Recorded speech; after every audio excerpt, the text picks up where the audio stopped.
नमस्कार। आज हम भविष्य के शहरों की मतलब कल की जुड़ी हुई दुनिया की बात करने वाले हैं। बिल्कुल। हमारे पास कुछ बहुत दिलचस्प स्रोत हैं जो smart city, internet of things यानी आईओटी हम्म। और 6G जैसी भविष्य की टेक्नोलॉजी पर बात करते हैं। हम्म। तो आज का मिशन साफ है, ये समझना कि ये सब हमारी जिंदगी को कैसे बदलने वाला है। हाँ, और ये बदलाव बहुत बड़े होने वाले हैं। हम सब स्मार्ट डिवाइसेस से घिरे हुए हैं। हम्म। मेरी घड़ी, घर का स्पीकर, यहाँ तक कि अब तो फ्रिज भी। पर ये असल में स्मार्ट कैसे है? मतलब ये सिर्फ इंटरनेट से जुड़े डिवाइस है या बात इससे कहीं ज्यादा गहरी है? बिल्कुल, और यहीं से आज की बातचीत की शुरुआत होती है। ये सिर्फ इंटरनेट से जुड़ना नहीं है। अच्छा, और जब हम स्मार्ट सिटी की बात करते हैं तो देखिए, इसकी कोई एक यूनिवर्सल डेफिनेशन नहीं है। मतलब हर जगह अलग-अलग मतलब है इसका। हाँ, दिल्ली के लिए स्मार्ट सिटी का मतलब शायद 24 घंटे साफ पानी और बेहतर पब्लिक ट्रांसपोर्ट हो, जबकि टोक्यो के लिए इसका मतलब हो सकता है पूरी तरह से ऑटोनोमस, मतलब खुद चलने वाली गाड़ियों का एक नेटवर्क। सही है। लेकिन इन सभी सपनों की जो नींव है वो एक ही टेक्नोलॉजी पे टिकी है, जिसे हम कहते हैं इंटरनेट ऑफ थिंग्स या आईओटी। चलिए तो फिर आईओटी को ही अनपैक करते हैं। आम भाषा में ये है क्या? मेरे हाथ में जो स्मार्ट वॉच है, ये मेरी हार्ट रेट ट्रैक करती है, मेरे कदम गिनती है, क्या यही आईओटी है? हाँ, ये आईओटी का एक बेहतरीन उदाहरण है। सोचिए, आपकी वॉच में एक छोटा सा सेंसर है जो लगातार डेटा इकट्ठा कर रहा है। आईओटी का मतलब ही यही है कि ऐसी रोजमर्रा की चीजों में सेंसर और छोटी मोटी कंप्यूटिंग पावर डालकर उन्हें इंटरनेट से जोड़ देना। अच्छा। अब वो सिर्फ एक घड़ी नहीं रही, वो एक डेटा कलेक्शन पॉइंट बन गई है। और ये सभी डिवाइस एक दूसरे से बात कर सकते हैं, जानकारी शेयर कर सकते हैं और हमारे लिए काम को आसान बना सकते हैं। ओके, तो ये बात कैसे करते हैं? मतलब एक डिवाइस को असल में स्मार्ट क्या बनाता है? स्रोतों में एक स्मार्ट वॉशिंग मशीन का जिक्र था। हाँ, वो एक बहुत बढ़िया केस स्टडी है। कल्पना कीजिए, आपने मशीन में कपड़े डाले। ठीक है। अब एक आम मशीन को आपको बताना पड़ता है कि कपड़े कितने हैं, कौन से हैं और कितनी देर धोना है। लेकिन एक स्मार्ट मशीन में लगे सेंसर कपड़ों का वजन, उनका कपड़ा जैसे कॉटन है या सिल्क, और यहाँ तक कि पानी में मौजूद मैल के स्तर को भी माप सकते हैं। अच्छा, मतलब मशीन खुद पता लगा लेती है कि कपड़े कितने गंदे हैं। एग्जैक्टली। और यहीं से खेल शुरू होता है। ये डेटा यानी जानकारी इंटरनेट के जरिए एक क्लाउड सर्वर पर जाता है। क्लाउड पर? हाँ, वहां इसे प्रोसेस किया जाता है और फिर मशीन को वापस निर्देश मिलते हैं। अगर कपड़े ज्यादा गंदे हैं तो मशीन अपने आप पानी का तापमान बढ़ा देगी और धोने का समय भी एडजस्ट कर लेगी। अरे वाह। इससे होता क्या है, आपके कपड़े भी बेहतर साफ होते हैं और पानी और बिजली की भी बचत होती है। तो प्रोसेस है, सेंसर से डेटा, इंटरनेट पर प्रोसेसिंग और फिर एक्शन। ये तो कमाल है। और ये तो सिर्फ एक मशीन की बात है। हमारे स्रोतों के मुताबिक 2025 तक दुनिया में 75 बिलियन से ज्यादा आईओटी डिवाइस होने का अनुमान है। हाँ, 75 बिलियन। 75 बिलियन। ये तो धरती की आबादी से लगभग 10 गुना ज्यादा है। इतना सारा डेटा हर सेकंड हर डिवाइस से, ये जा कहाँ रहा है? इसका हो क्या रहा है? आपने बिल्कुल सही नस पकड़ी है। और यहीं पर आईओटी का बड़ा भाई यानी आर्टिफिशियल इंटेलिजेंस या एआई तस्वीर में आता है। एआई? अगर आईओटी शरीर की इंद्रियां हैं, आंखें, कान, त्वचा, जो दुनिया से जानकारी इकट्ठा करती हैं, तो एआई उस सिस्टम का दिमाग है। मतलब आईओटी डेटा इकट्ठा करने वाली एक फौज है और एआई उस फौज का कमांडर है जो बताता है कि उस डेटा का करना क्या है। इससे भी बेहतर, एआई सिर्फ निर्देश नहीं देता, वो उस डेटा से सीखता भी है। सीखता है? कैसे? सोचिए, एक स्मार्ट थर्मोस्टेट का उदाहरण लेते हैं। ये एक आईओटी डिवाइस है जो आपके घर के तापमान का डेटा इकट्ठा करता है। ठीक है। एआई उस डेटा में पैटर्न देखता है कि आप सुबह 7 बजे तापमान बढ़ाते हैं, रात 10 बजे कम करते हैं, और वीकेंड पर आपका पैटर्न अलग होता है। अच्छा। कुछ हफ्तों बाद एआई ये सीख जाता है और आपके कुछ करने से पहले ही तापमान को अपने आप एडजस्ट करने लगता है। तो ये सिर्फ ऑटोमेशन नहीं है, ये पर्सनलाइजेशन है। सिस्टम आपको और आपकी आदतों को सीख रहा है। बिल्कुल, और यहाँ असली जादू तब होता है जब एक फीडबैक लूप बनता है। एआई ने तापमान बदला, आईओटी सेंसर ने देखा कि क्या आप उस बदलाव से खुश हैं या आपने उसे फिर से बदला, और एआई ने उस नई जानकारी से फिर सीखा। एग्जैक्टली। अब शहर के स्तर पर सोचिए, एआई ने ट्रैफिक पैटर्न के आधार पर ट्रैफिक लाइट बदली, आईओटी सेंसर ने देखा कि जाम कम हुआ या नहीं, और एआई ने अगली बार के लिए खुद को और बेहतर बना लिया। वाह। इस तरह शहर सिर्फ एक बार स्मार्ट नहीं बनता, वो एक जिंदा सीखने वाले ऑर्गेनिज्म की तरह लगातार बेहतर होता जाता है। एक सीखने वाला शहर, ये सुनने में ही कितना फ्यूचरिस्टिक है। तो एक डिवाइस से शुरू होकर ये एआई पावर्ड ब्रेन अब पूरे शहर को चलाने की बात कर रहा है। मेरे ख्याल से यहीं से स्मार्ट सिटी का कॉन्सेप्ट आता है ना? एग्जैक्टली। जब हमें लाखों करोड़ों आईओटी डिवाइसेस को एक साथ एक शहर के इंफ्रास्ट्रक्चर में लगाते हैं, तो हम स्मार्ट सिटी की बात कर रहे होते हैं। और इसके एप्लीकेशंस हमारी रोजमर्रा की लगभग हर समस्या को छूते हैं। जैसे परिवहन और ट्रैफिक। हाँ, ट्रैफिक की समस्या तो हर बड़े शहर का सिरदर्द है। स्रोतों में स्मार्ट पार्किंग का जिक्र था, जहां ऐप से ही जगह बुक हो जाती है। ये सुनने में तो बड़ा कन्वीनियंट लगता है, पर क्या इससे एक नया डिजिटल डिवाइड नहीं बनेगा? मतलब जिसके पास लेटेस्ट स्मार्टफोन और ऐप नहीं है, वो तो पार्किंग ढूंढता ही रह जाएगा। ये एक बहुत जरूरी सवाल है, और ये स्मार्ट सिटी की सबसे बड़ी चुनौतियों में से एक है। इंक्लूसिविटी, यानी सबको साथ लेके चलना। सही बात है। टेक्नोलॉजी को सुविधा बनानी चाहिए, बाधा नहीं। इसलिए कई शहर पब्लिक कियोस्क या एसएमएस बेस्ड सिस्टम भी बनाते हैं, ताकि हर कोई इसका फायदा उठा सके। लेकिन आपकी बात सही है, इस पर ध्यान देना बहुत जरूरी है। पार्किंग के अलावा स्मार्ट ट्रैफिक लाइट्स हैं, जो फिक्स टाइमर पर नहीं बल्कि रियल टाइम ट्रैफिक के हिसाब से बदलती हैं। अगर एक सड़क खाली है तो वहां बेवजह रेड लाइट नहीं होगी। स्रोतों में एक और दिलचस्प चीज थी ऑटोमेटेड जुर्माना। अगर कोई ट्रैफिक नियम तोड़ता है तो एआई पावर्ड कैमरे उसकी नंबर प्लेट पहचान लेंगे। हाँ। और चालान सीधे उसके बैंक खाते से कट जाएगा। ये कुशल तो है, पर थोड़ा big brother is watching you वाला फील भी देता है। हाँ, वो तो है। अगर सिस्टम ने गलती से नंबर प्लेट गलत पढ़ ली तो आम आदमी कहाँ जाएगा? हाँ, एफिशिएंसी और सर्विलेंस के बीच की ये लाइन बहुत पतली है। इसीलिए एक पारदर्शी और आसान अपील प्रोसेस होना बहुत जरूरी है। बिल्कुल। लेकिन चलिए ट्रैफिक से आगे बढ़ते हैं। एक और क्षेत्र है जहां ये तकनीक जानें बचा सकती है, इंफ्रास्ट्रक्चर की सुरक्षा। अच्छा, इसमें एक तकनीक है स्ट्रक्चरल हेल्थ मॉनिटरिंग।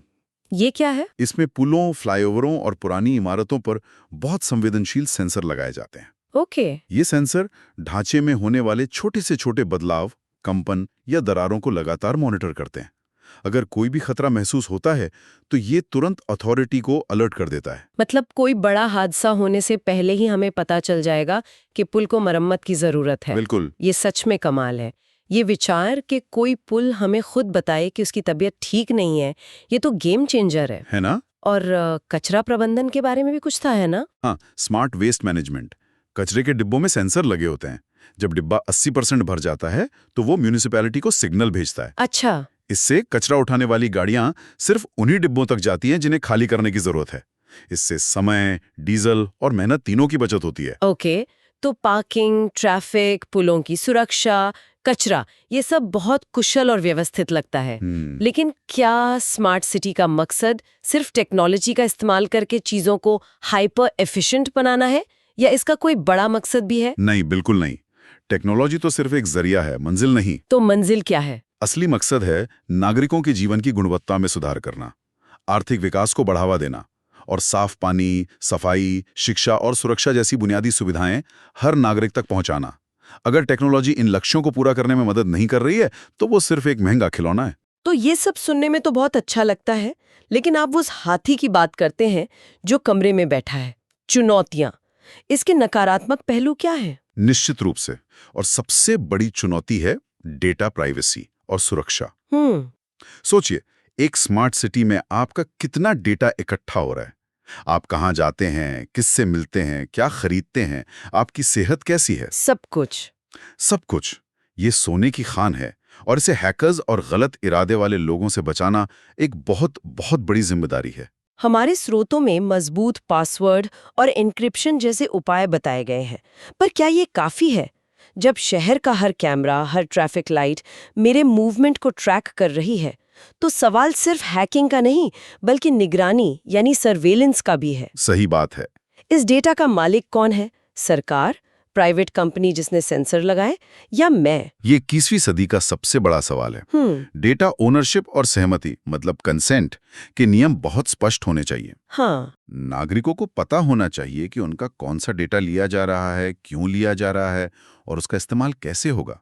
इसके बिना स्मार्ट सिटी एक डिजिटल जेल बन सकती है। और एक और दिक्कत जो मुझे नजर आती है, मेरे घर में गूगल का स्पीकर एप्पल के फोन से ठीक से बात नहीं करता। हाँ हाँ हाँ। अगर शहर में भी हर कंपनी अपना अपना बंद सिस्टम बना ले तो ये कनेक्टेड सिटी तो एक मजाक बन जाएगी। आपने बिल्कुल सही शब्द इस्तेमाल किया, बात नहीं करता। इसी को टेक्निकल भाषा में इंटरऑपरेबिलिटी की समस्या कहते हैं। अच्छा, इंटरऑपरेबिलिटी? हाँ, अगर अलग-अलग कंपनियों के डिवाइस और सिस्टम एक दूसरे के साथ मिलकर काम नहीं कर सकते, तो पूरा इकोसिस्टम बिखर जाएगा। इसीलिए ओपन स्टैंडर्ड्स बहुत जरूरी हैं। और जाहिर है, तीसरी चुनौती है लागत। ये सब करने में भारी निवेश लगता है। तो इन चुनौतियों से निपटने और इस विजन को हकीकत बनाने के लिए हमें जबरदस्त टेक्नोलॉजी और इंफ्रास्ट्रक्चर चाहिए होगा। यहीं पर 5G और 6G की बात आती है ना? बिल्कुल। 5G इन अरबों IoT डिवाइसेस को एक साथ जोड़ने के लिए जरूरी स्पीड और रिलायबिलिटी देता है। लेकिन 5G के साथ एक और गेम चेंजिंग टेक्नोलॉजी आती है, एज कंप्यूटिंग। एज कंप्यूटिंग, ये क्या चीज है? इसे ऐसे समझिए, अगर आप किसी गर्म चीज को छूते हैं, तो आपका हाथ तुरंत पीछे हट जाता है। हाँ, रिफ्लेक्स एक्शन। बिल्कुल। ये फैसला आपका दिमाग नहीं, बल्कि आपकी रीढ़ की हड्डी में मौजूद रिफ्लेक्स करता है। आपको सोचने का इंतजार नहीं करना पड़ता। सही। अभी तक सारा डेटा प्रोसेसिंग के लिए दूर किसी क्लाउड सर्वर यानी दिमाग पर जाता था। एज कंप्यूटिंग का मतलब है कि प्रोसेसिंग डिवाइस के पास ही स्थानीय स्तर पर यानी रिफ्लेक्स की तरह हो। तो एक सेल्फ ड्राइविंग कार के सामने अगर कोई बच्चा आ जाए तो वो फैसला करने के लिए सेंट्रल सर्वर को सिग्नल नहीं भेजेगी। वो खुद उसी पल एज पर फैसला लेगी, क्योंकि वहां एक मिलीसेकंड की देरी भी जानलेवा हो सकती है। प्रिसाइसली। और जहां 5G इन चीजों को संभव बना रहा है, वहीं 6G इस खेल को पूरी तरह से बदल देगा। 6G, जिसके 2030 के आसपास आने की उम्मीद है, वो सिर्फ 5G का अपग्रेड नहीं है, ये एक क्वांटम लीप है। ओके, 5G तो हम अभी एक्सपीरियंस कर रहे हैं, पर स्रोतों में 6G को 5G से 100 गुना तेज बताया जा रहा है, 100x। हाँ, कम से कम 100 गुना। इसका मतलब क्या है, मूवीज जल्दी डाउनलोड होने के अलावा? मूवी डाउनलोड तो बस एक छोटा सा साइड इफेक्ट है। असली क्रांति होगी लेटेंसी में। लेटेंसी यानी एक्शन और उसके नतीजे के बीच का समय। 6G में ये लेटेंसी लगभग 0 सब मिलीसेकंड होगी। लगभग 0? हाँ, इसका मतलब है कि दिल्ली में बैठा एक सर्जन रोबोटिक आर्म्स की मदद से मुंबई में किसी का ऑपरेशन ऐसे कर पाएगा जैसे वो उसी कमरे में मौजूद हो।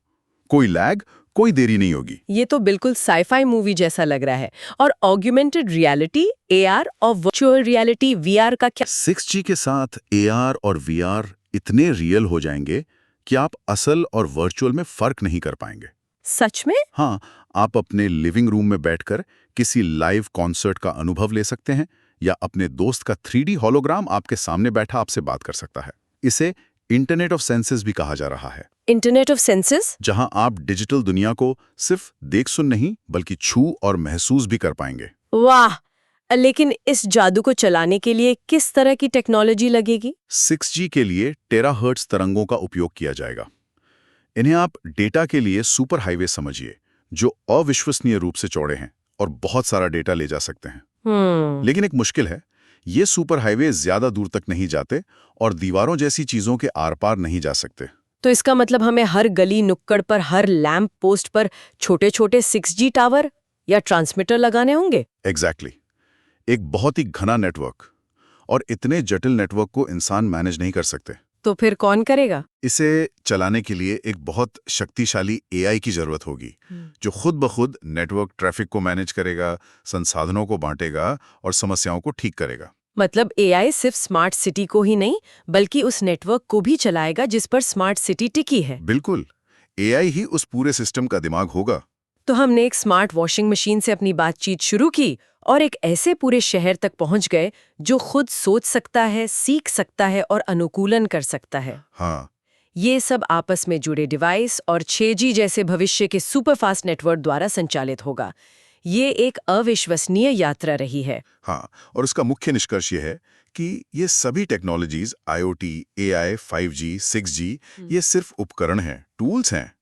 स्मार्ट सिटी में उनका असली उद्देश्य शहरी जीवन को ज्यादा कुशल, टिकाऊ और सुरक्षित बनाना है।